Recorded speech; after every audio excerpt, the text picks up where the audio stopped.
Alright guys, so I just wanted to give you a quick update on kind of what's going on around the place here. So let's take a look at the cows first.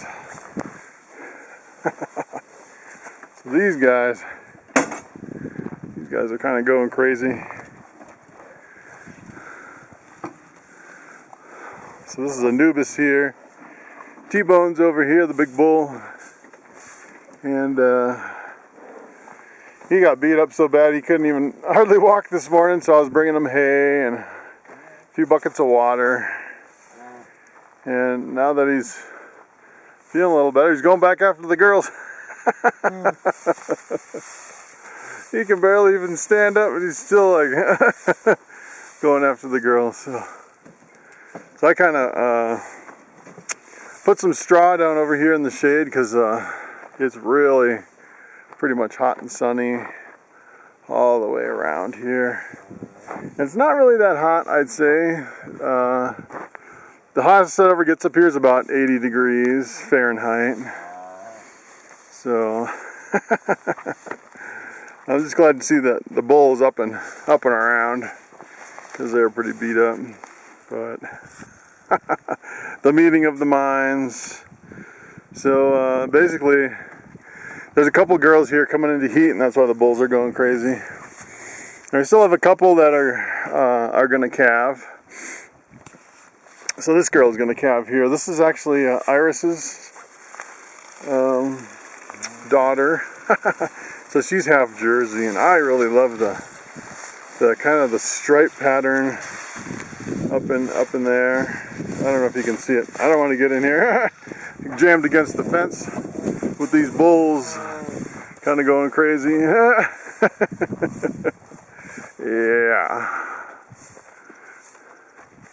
This could be very interesting.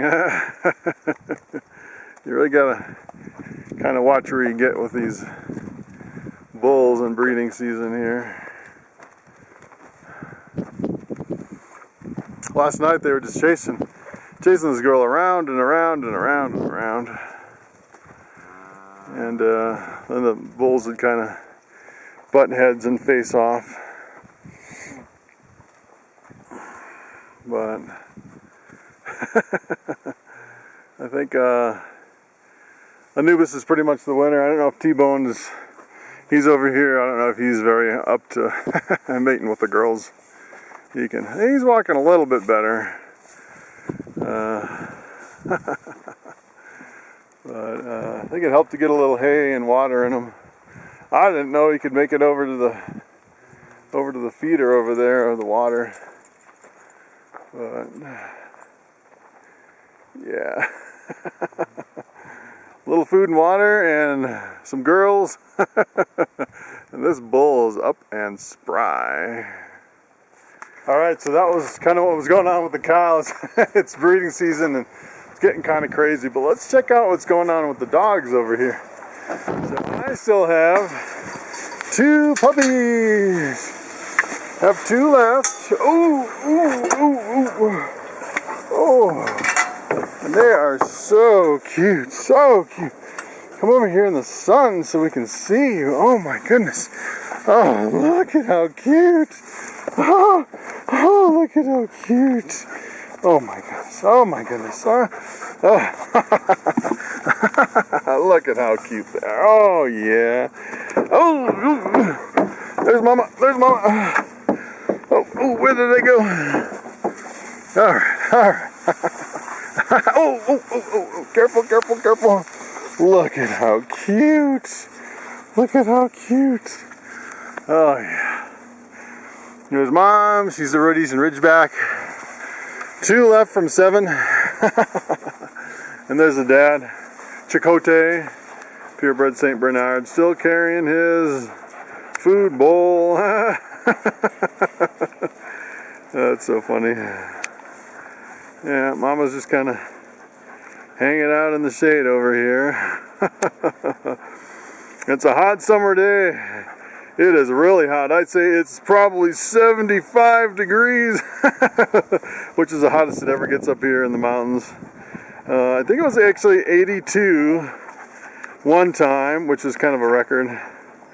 So these guys the 2 puppies are still up for sale, and they are doing great. And puppies down here at my feet. Why won't you pet me?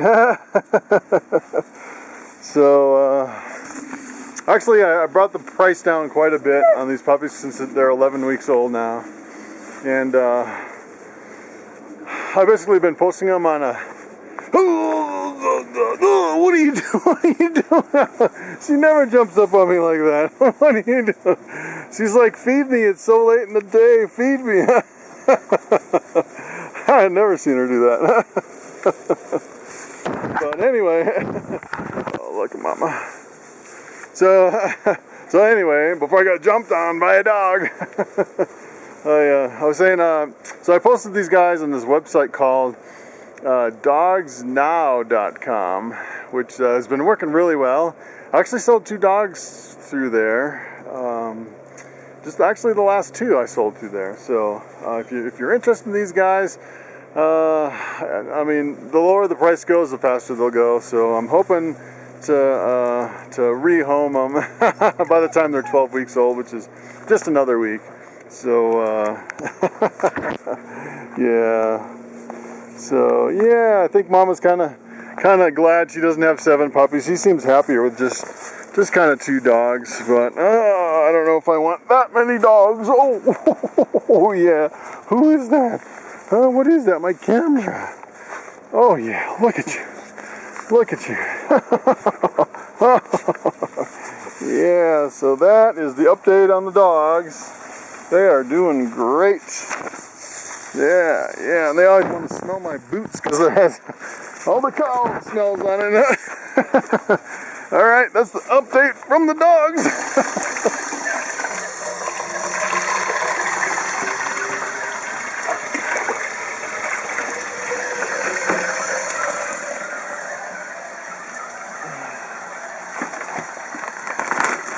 Alright guys, to expand these blocks, these coconut blocks, basically what I do is I put them in warm water, and I kind of get the volumes just right so they don't overflow in the, the little holes there.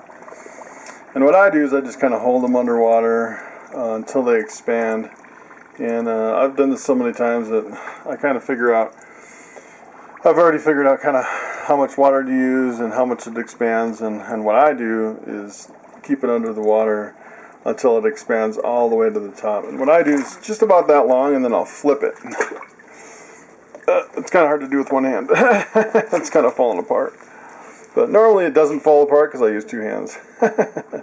And then I'll definitely need 2 hands to lift it out. And when it's basically expanded to right about here, I'll lift it out and then hold it for a second and then let it drain and then move it over to this tub here. Alright, from here I just kind of scooped out all the stuff on the top and put it in here, and the block falls apart really easy. And sometimes there's like a dry solid core that I kind of fish out and soak it back in this water for a little bit, but soaking it really works really fast.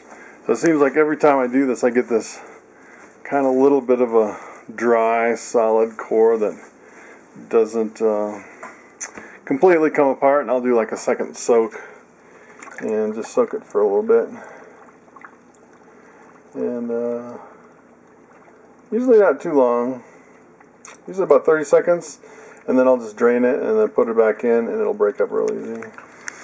Alright guys, I'm down here in the snake room, and if you're wondering what all that was about, so basically I'm taking this coconut husk and I'm going to put it in this big tub down here.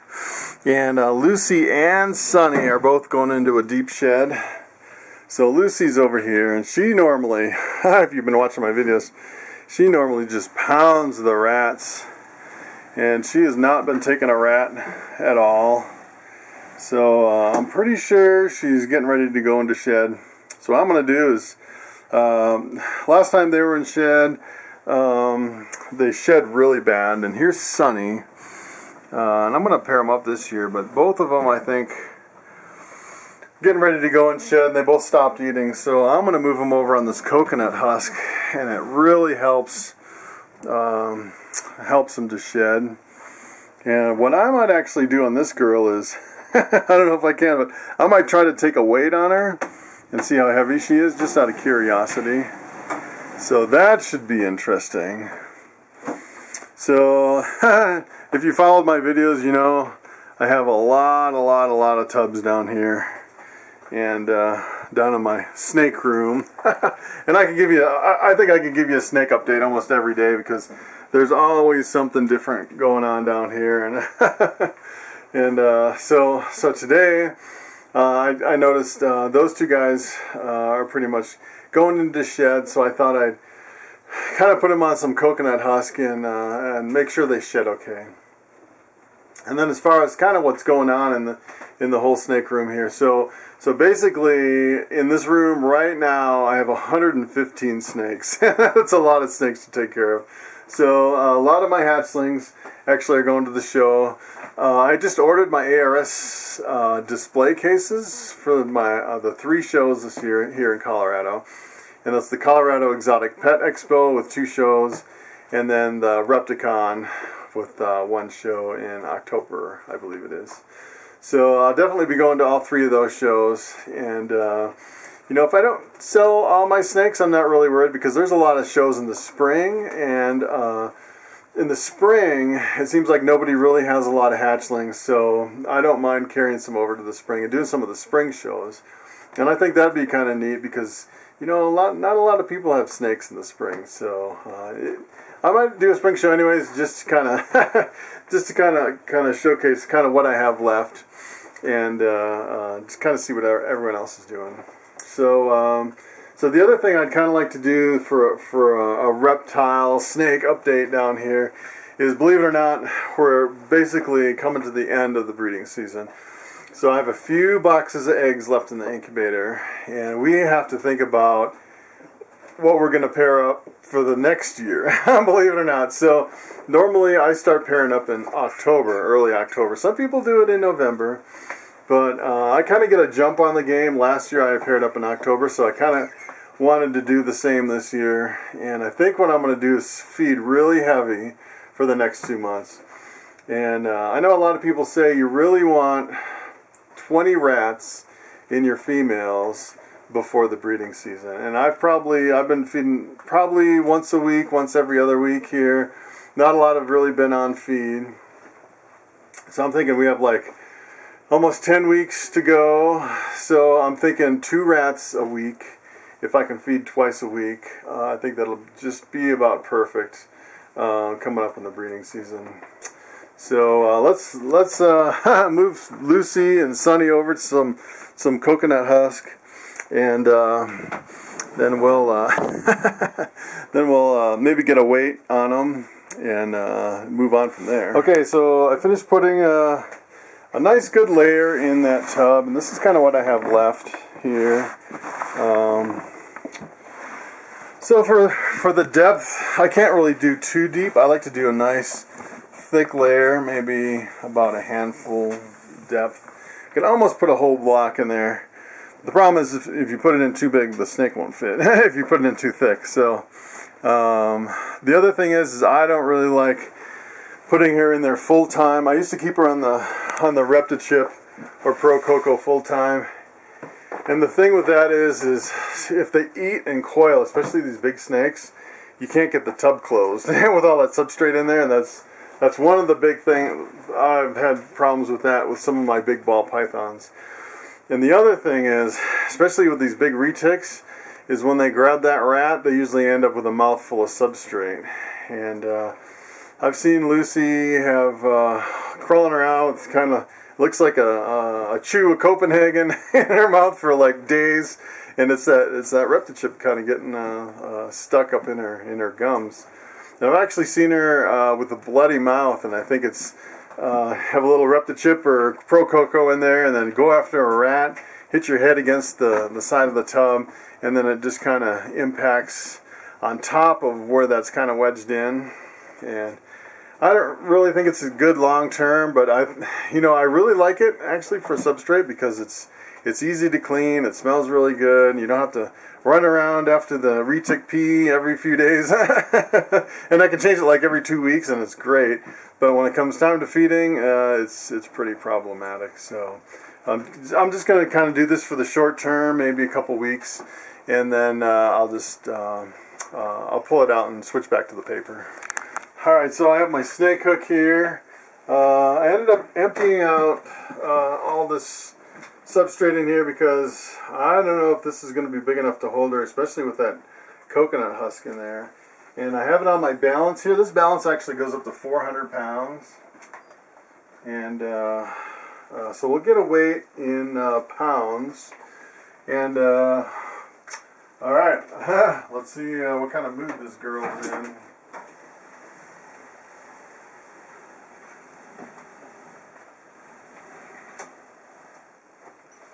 Alright, I'm just going to give her a little love tap here.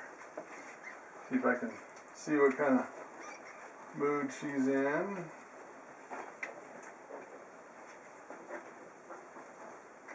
Alright, Lucy.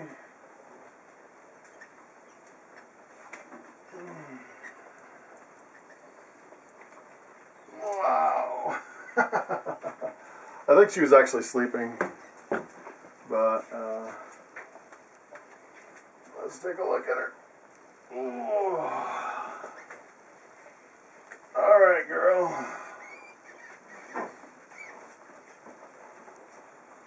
Oh, she is a monster. Oh. Alright. Whew. 49.2 pounds. 49.2. Alright. I'll see you know, I'll have you watch me put her in the tub here. Because this should be pretty interesting.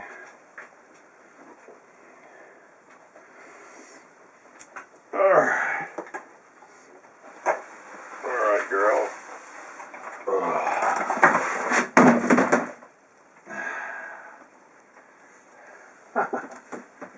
Wow, almost 50 pounds.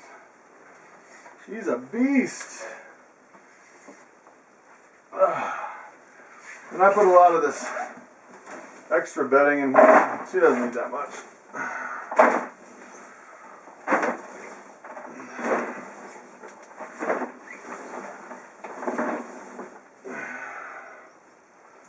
Alright, girl. Here we go, here we go.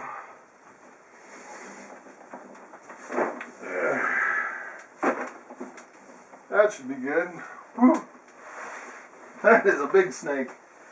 She is really big. Oh yeah. Alright guys, so that was Lucy. She is my white albino, 50% dwarf, 50% mainland, reticulated python. And I'm not sure how big she's going to get, but they say they can get a little bit bigger than what she is. So I have another one about the same age, and his name is Sonny, and he's the mate to Lucy. And he's part super dwarf and part mainland. And actually I have it written on his label here. So he's a purple albino, het Annery, 37.5% super dwarf, 50% Jampea, 12.5% mainland from 2015. So he is 3 years old. They're both 3 years old. And I'm going to move him over. I think I'm going to get a weight on him too. So let me tear this. I'll set this back on a tripod and we will get a weight and set him up. Okay, so for this guy, I can't really get it all on camera because I'm not sure if I can move the camera with a snake in my hand, especially a snake this big. So I'm just going to give him a little love tap and see what kind of mood he's in. And give myself a little room just in case. I think he's in a pretty good mood. We'll see here. Yeah, so he's in a shed, which means he's probably a little bit grumpy. Could be a little grumpy. And this guy is usually pretty skittish. So I think if I move pretty slow, I think I'll be okay. We'll see if we can get a weight on him. He's kind of freaking out. 23.9 pounds. Pretty respectable snake there. So it's about half the size of Lucy. And this guy's usually a little more skittish, a little more flighty. He's been getting better lately because I've been handling him quite a bit. Especially with the paper substrate, and I'm moving him quite a bit back and forth. But he seems to really like that coconut husk. Whew, that was pretty painless. It could have gone a lot worse. Okay, so one thing you always have to watch with retics is that you always give them a lot of water, because they drink. I think with a lot of snakes, you can actually get away without giving them a lot of water. But retics, I mean, Lucy will drink this whole bowl in a day. So they're almost like dogs. They pee a lot and they drink a lot. So you definitely have to watch them. And I really love the coconut husk just because of how it makes the snakes look. They just look really beautiful in this. And they seem to really love laying on it. But I'm almost tempted to go back to, to coconut husk. If I could figure out the whole feeding problem, I probably would.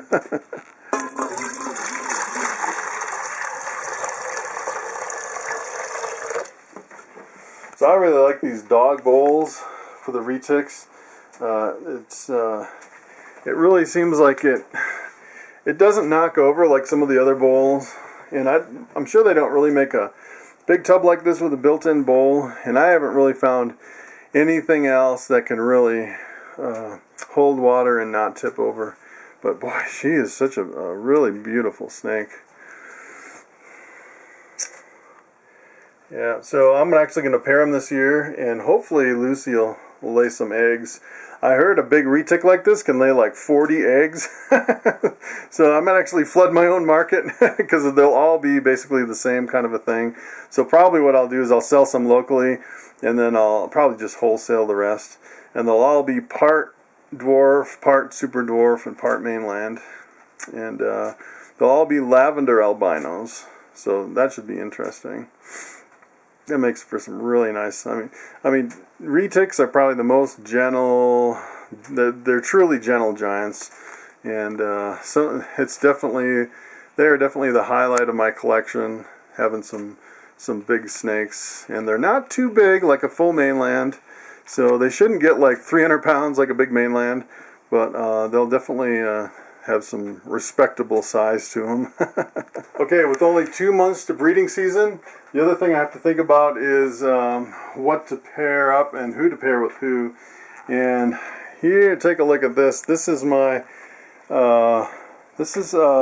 pastel desert ghost male, and I kind of just wanted to get a weight on him. So this year is the first year that he's going to breed. Actually, I got him. He's actually from 2016, and look, when I got him in 2016, he was only 166 grams, and the guy that had him didn't really feed him at all, and he was really, really small. And the funny thing about an older snake that's 2 years old or a year old that isn't fed very well is they grow like rockets.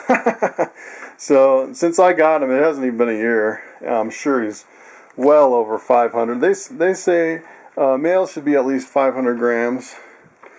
And so he's coming in at, he's freaking out. He's running and jumping. Yeah, he is 987.5. So that is actually just about the perfect size to breed. And I got my bamboo at this size, and he was, oh my goodness, he is a breeding machine. I'm going to put this guy back. He's freaking out. Okay, this next snake is a pastel spider desert ghost female. And I'm kind of curious to see, most people say for females they should be at least 1,500 grams. And I'm thinking she's probably pretty close to 1,500. Actually, last year when I got her, she was only 275 grams and a year old. So this is another one I think that was really underfed, and we'll see kind of what she comes in as here on the scale. This is kind of hard with one hand because she wants to slide around and slide out. Oh! And then they freak out. Alright, let's see what she is. Ooh, haha, 1425. So, and she's not really that fat, I would say. So, I mean, as far as being overweight, I think she's probably mature enough. So most people say 2 to 3 years. Most people wait for 3, I think, 3 years or 1,500 grams. And since this girl's been eating like a champ, I'm thinking I might pair her up this year. So I'll have to get some more rats in there. She'll probably go up to 16, 17, maybe 1,800 grams before the start of the season. I think she'll lay some good eggs this year. So yeah, she's a beautiful snake. So for that pairing, basically everything will be desert ghosts. You get desert ghosts, desert ghost spiders, desert ghost pastels, desert ghost pastel spider, and desert ghost super pastel spider. So it should be an interesting mix on that one. Alright, so this one is my pinstripe pied female.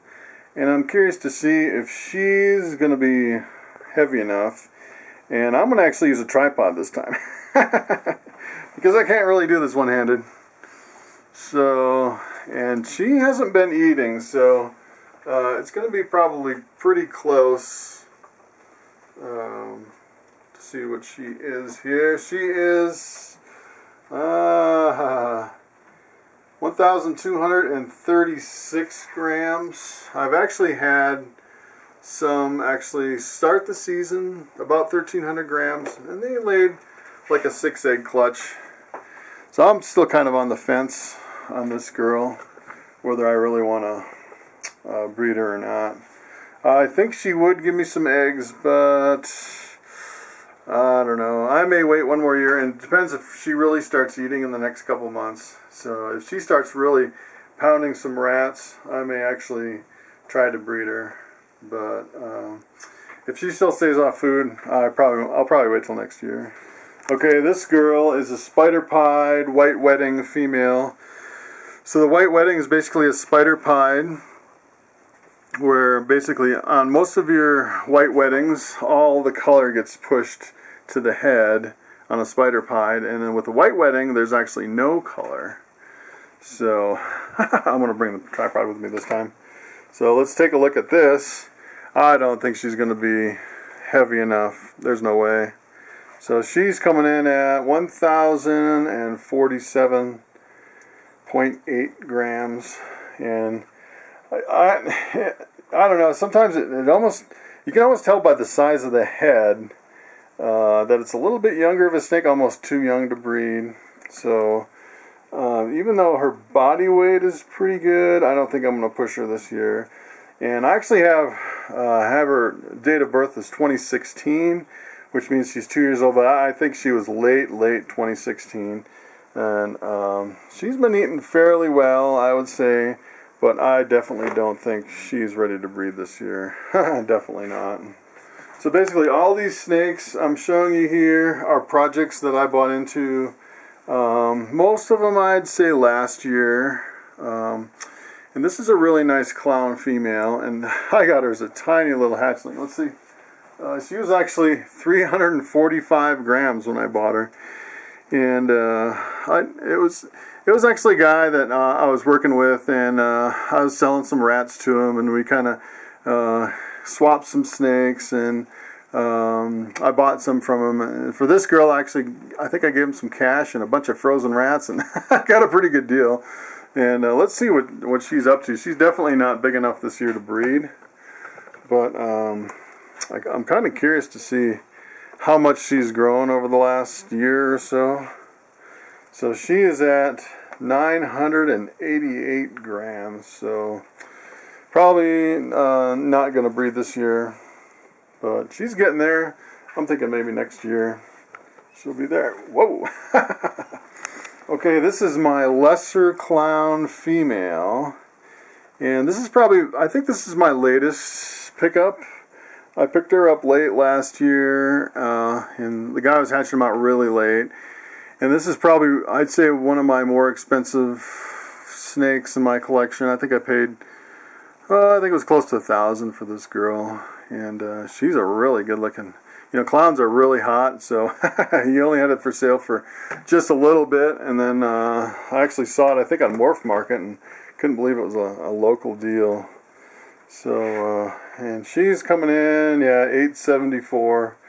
Definitely not ready this year. She may take a couple years left on her, but she's going to be a really nice breeder. She's really deep in shed, but after she sheds, her colors really pop. She's a really good looking snake. So that's pretty much it for what I was kind of growing up and kind of the upcoming stuff. So now it's just kind of figuring out what I'm going to pair to what.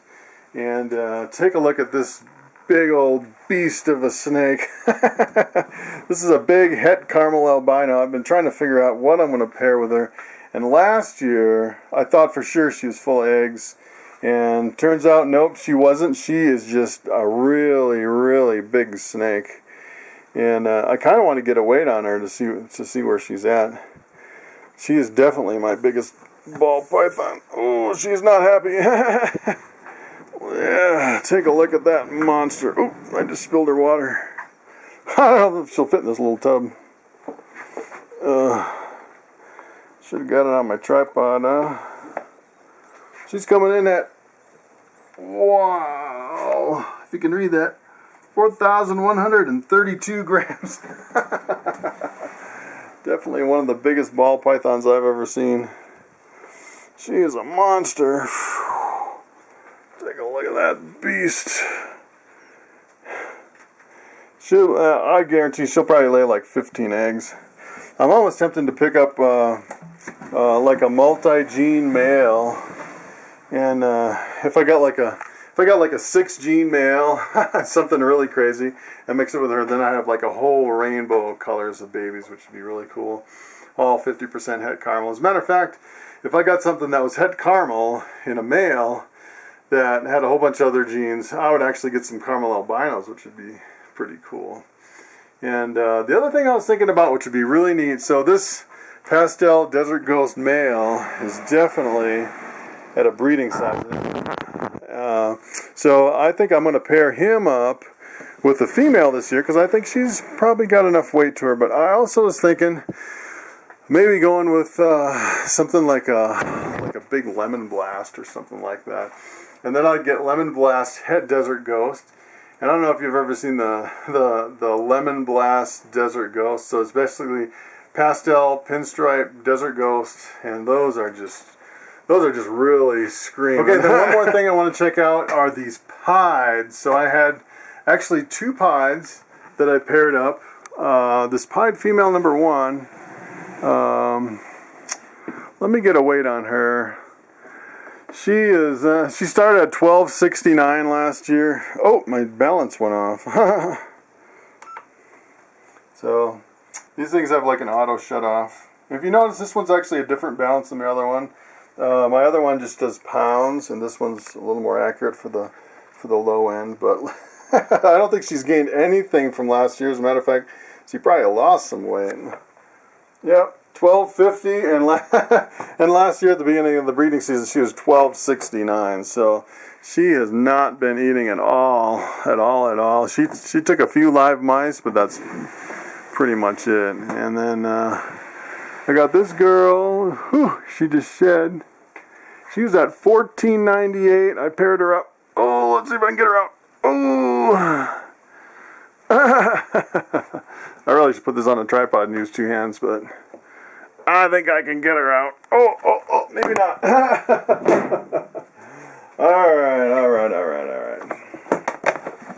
All right. Now I got her in the tub. She is 1933, so she's gained 6, 7, 8, like 400 grams or so. So she's definitely at a better weight, I think, this year. So yeah, I'm a little challenged with my electronics and my camera and everything. So So, and actually, what happened with her is she wasn't. I gave her an ultrasound. I didn't see anything, and then I kind of did a final copulation right at the end of the year on April, and she still didn't go, which was kind of a bummer. But I think she'll go this year, and probably what I'll do this year is I'll cross her with my fire pied male, which would be a pretty cool combo. So that's pretty much it for the animal update. Thanks for watching, and I will see you next time.